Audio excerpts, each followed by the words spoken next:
Please be aware that the comments, views, opinions shared on this podcast are not meant to diagnose a medical problem and/or legal problem. If you do have a medical problem or legal problem, kindly contact a professional. Welcome to An Apple a Day, a podcast, a resource, a community. Share your experiences and learn from others as we overcome barriers and learn to live a happy, healthy life with a disability. Welcome to the community. Here's your host, Jimmy Apple. Hi, and welcome to another episode of An Apple a Day. I'm your host, Jimmy Apple. So, how you feeling this week, my friends? Have you taken your prescriptions as they're written? Are you going to your doctor's appointments? How about your therapy? Have you gone to your therapy appointments? You doing the exercises they give you? What about the exercises at home? Are you doing them as well? Are you keeping the journal like we spoke about last time? Do you know when your next doctor's appointments are? Do you keep notes on what the doctors are telling you? Do you keep notes on how you're feeling? All very important. One of the things I'd like to talk about this week is the ADA. I was at a doctor's appointment last week, and I got there a little bit early for my appointment, so I'm sitting in the waiting room, and I'm listening to two women speaking. I know that's wrong, it's eavesdropping, but it was entertaining. I'm listening to them speak, and evidently one of the lady's husbands is newly disabled, and he just got approved for Social Security disability. They're talking about things that he's going to need in the house. Evidently, he can't walk. They were talking about a handrail in the hallway to help him get around and a ramp on the front of the house. And I'm assuming that he's in a wheelchair because they're talking about the width of the doors in the apartment aren't wide enough for the chair, and he's having a hard time getting into the bathroom. He's using a commode in the living room because he can't get his wheelchair into the bedroom because of the width of the doors. The friend, she's full of suggestions. She's like, this can't be. He's a Social Security recipient. He has rights, and you call the ADA, and the ADA is going to come in there, and they're going to put the ramp on the front of the house for you, and they're going to widen the doorways, and they're going to give them a handicap-sized toilet, and they're going to lower counters. And I'm listening to this going, wow. And I wanted to say to her, you couldn't be more wrong. People think that the ADA is like Santa Claus for the disabled people, and it couldn't be further from the truth. But this woman meant well. I'm sure she meant well. If you remember the very first episode of An Apple a Day, we were talking about family and friends after you become disabled. They're all full of suggestions, and they all mean well, but they haven't been through this. So a lot of times they're just giving you their best guess. It's nice of them, and I thank them for it all the time. You know, whenever someone gives me a suggestion, I thank them because you never know. Their suggestion may be right this time. But in the case of the ADA, this woman was way off base. A lot of people don't know what the ADA is. They just know that it's Americans with Disabilities Act. And what the ADA is, it's the nation's first comprehensive civil rights law addressing the needs of people with disabilities, prohibiting discrimination in employment, public services, public accommodations, and telecommunications. They're not a grab bag of equipment for you. They make sure that you're able to get in and out of public places like stores and restaurants and theaters, government buildings. They make sure that people that are deaf or hard of hearing are able to get telephone service, TTY, for the hard of hearing. They make sure that stores accommodate the disabled people with handicap parking. I'm sure Oscar's happy about that. But these are the things that the ADA does. The ADA doesn't bring equipment into your house and install it. They're a civil rights organization. It's just like any other civil rights organization that protects people of color, and you can't be discriminated against because of your race, your creed, your religion, the color of your eyes, the color of your hair. You can't be discriminated against for that. And now you can't be discriminated against because of a disability. In other words, people can't tell you, well, you're not welcome in this restaurant because you're in a wheelchair. That's against the law.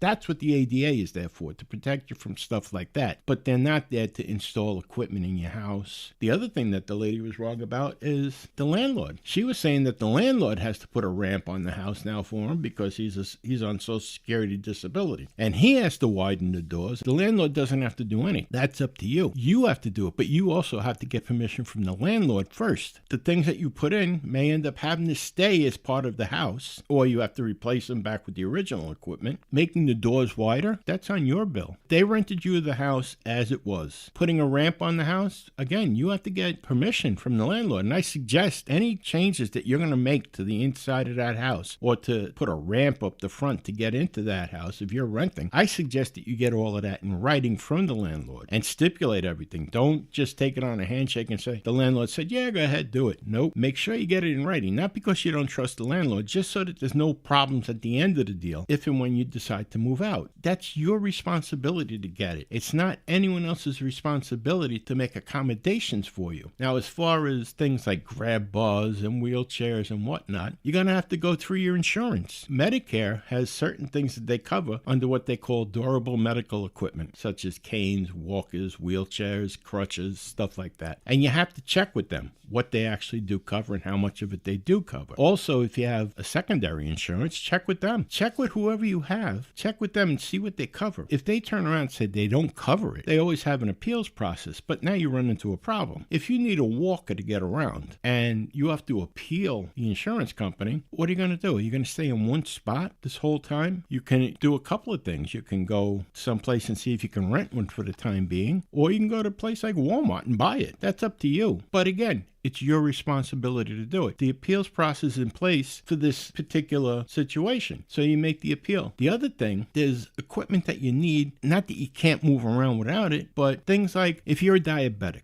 there's special shoes for a diabetic. Special shoes, they have inserts that accommodate your foot because your feet are one of the most likely places that diabetes is going to affect first, your extremities. They do make shoes for that. I do know that Medicare does cover one pair of shoes a year. What you have to do is if you have secondary insurance, check with them, because with Medicare pays 80% and you're responsible for the other 20. But check with your other insurance company and see what they pay. You can put the two of them together. You can use both to get your shoes and it might not cost you anything. I will tell you this, the shoes are very, very, very important. The first time I got shoes, I only had Medicare and I had to pay the difference. And they're not cheap. They're custom made shoes for you. And in order to get them, you have to go to the podiatrist or the orthopedic doctor. They take a mold of your foot, actually. It's molded to your foot, the shoes. Believe me, they look kind of funny in the beginning.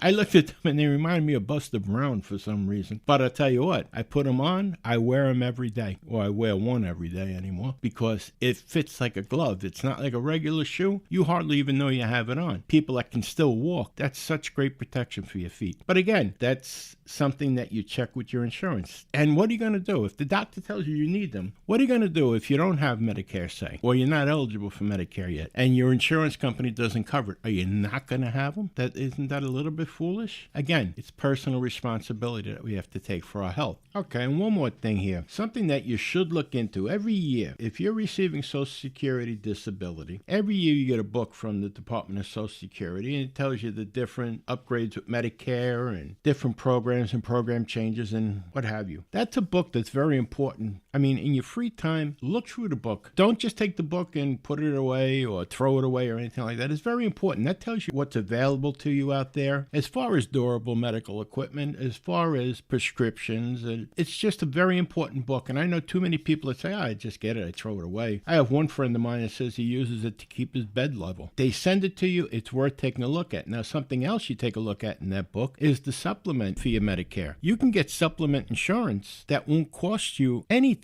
You can just get it if you qualify for it. You'll still have to pay your Medicare out of your Social Security check, but you'll get the supplemental insurance as well, which will cover more than what Medicare does. Or you can get other supplement plans that might cost you a couple of bucks a month, but that'll come right out of your Social Security check. So it'll never be that you have to remember to make a payment on it. I did that at one time and I used Humana and they were great. They covered a lot for me. Plus there's benefits to some of these supplement companies. Like they have a thing called Silver Sneakers where you get a membership at the Y to go over and exercise or use the pool for water therapy or anything like that. Before you do anything like that, always check with your doctor. But look through that book that they send you. They send it usually in October every year. It's a white book. It'll say Medicare on it. It's important to read through that and keep it. I keep mine every year for reference throughout the year. I just wanted to bring that out. Let's take a bit of a break here and we'll be back in 30 seconds.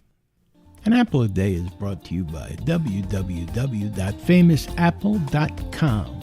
FamousApple.com is the home site for this podcast. There you're going to find articles about the topics we discussed. You're going to find our connections to our Facebook page.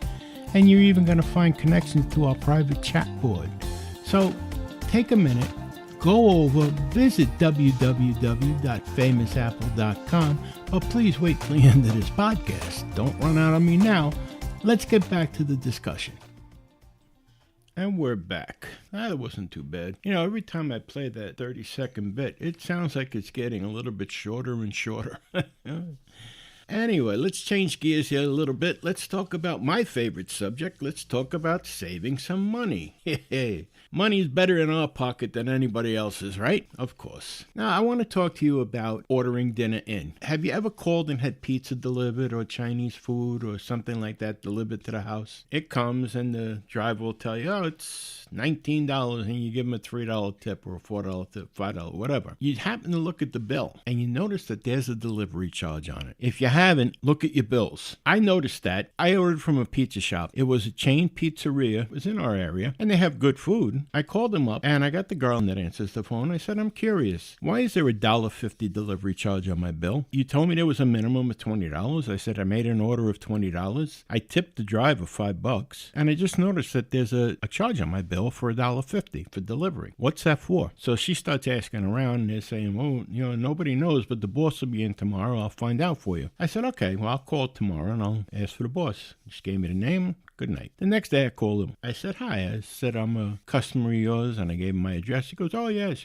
Very nice about it. And I said, well, I got a question for you. I said, when I call, they tell me that there's a $20 minimum for delivery. There's times where I don't need $20 worth, but I'll order it to get the delivery. I noticed last night that there was a $1.50 charge on my bill for delivery. He goes, yeah. I said, but how is that even possible? I said, you're telling me that there's a $20 delivery. Oh, yeah, it's got to be worth a while to make the delivery. Okay, so it's worth your while to make the delivery on $20, and you're still charging me $1.50? I said, what's $1.50 for? It says on the bill it doesn't go to the driver. No, it's $1.50 delivery charge, but for what? And he couldn't answer me. Finally, he said, you know what? Call somebody else from now on. Click, he hung up the phone. I said, wow, as much business as we were giving him. Okay, I hung up the phone too. I would never call him back. We used another pizzeria, local, and when I called in the order, he told me there was a minimum delivery. And I said, fine. I said, do you have a delivery charge? He says, yes, we do. I said, can you tell me what it's for? And again, I went through it. I said to him, I said, if you're telling me a $20 delivery, you know, I have to have an order for $20 for you to deliver, and then you're going to charge me $1.50 on top of that, plus I'm going to tip the driver? I said, that's not right. And there was silence on the phone, and he came back. He says, you're absolutely right. So he took the $1.50 charge off. Question your bill. Look at your bills when you get them. If you see anything out of the ordinary, call them and question it. Don't feel like you're nickel and diming them. I would have at one time, but I don't anymore. I'm looking to save money. The money's better in my pocket than the pizza parlors. If you can't explain to me what a charge is for, then I want charge taken off. The same thing with the Chinese restaurant. They do the same thing, and I asked them, and they took it off. Don't be afraid to ask, because sometimes they'll take it off your bill, and you'll save $1.50. $1.50, again, is better in your pocket than the restaurants. And speaking of restaurants, I had taken my family out. I'm talking about my extended family as well. We went out for dinner during the holidays. When we got there, lovely place. Food was excellent. The bill comes, so I automatically take out my card, and I'm going to give the waitress a $40 tip in cash. Then I noticed that there's an 18% charge on my bill. So I went over and I asked I guess it's the maitre d'. I said, can you tell me, what am I supposed to do with this? I said, do I tip the waitress, or is this that? He goes, well, you know, that goes to the busboys, the cook, the kitchen, the dishwasher, goes to everybody. He says, so if your waitress gave you good service, he says you tip her. I said, wait a minute.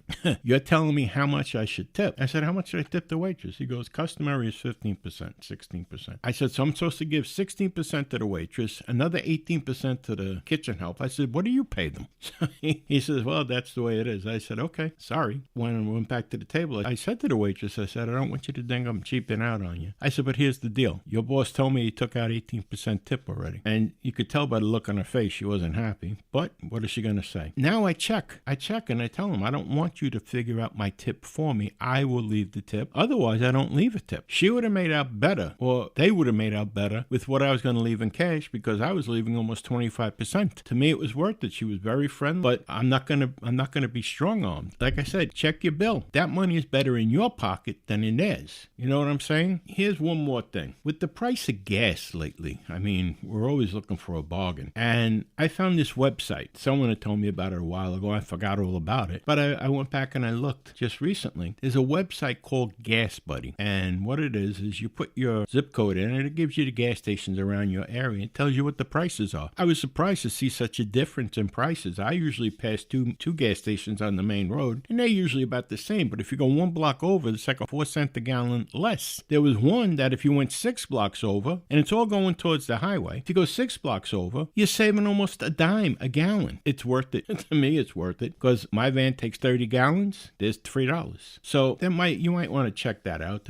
Gas Buddies is www.gasbuddies.com. And I just want to pass this along. If you're curious about learning more about the ADA and what it can do for you, you can visit www.ada.gov. That's A as in Apple, D as in David, A as in Apple.gov. All right, well, thank you very much for coming by here today, and thanks for listening to me for a few minutes. I'd like to ask you, if you'd put a rating down below on the show. Let us know what you think of it. There's a comment box there. We'd love to hear your comments. And please take care of yourself this week. Remember, it can always be worse. Thank you very much for stopping by, and I'll talk to you next time. Thanks for listening to An Apple a Day with Jimmy Apple, your gateway to a happy, healthy life. Join our community at www.famousapple.com. See you next time.